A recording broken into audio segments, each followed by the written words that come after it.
আমার শেষ শক্তি। তাকাস না বাবা, তাকাস না।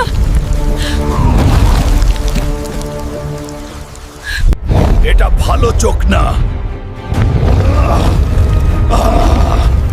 এটা হাল্ক। তুই শয়তানের চোখ এনেছিস, কিন্তু দাম জানিস? এই চোখ দিয়ে মেয়েকে বাঁচানো যাবে।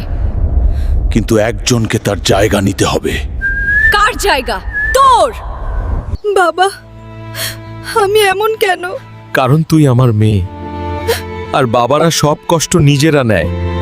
এখন শেষ সুযোগ। থামাতে চাইলে থামা। শুরু কর।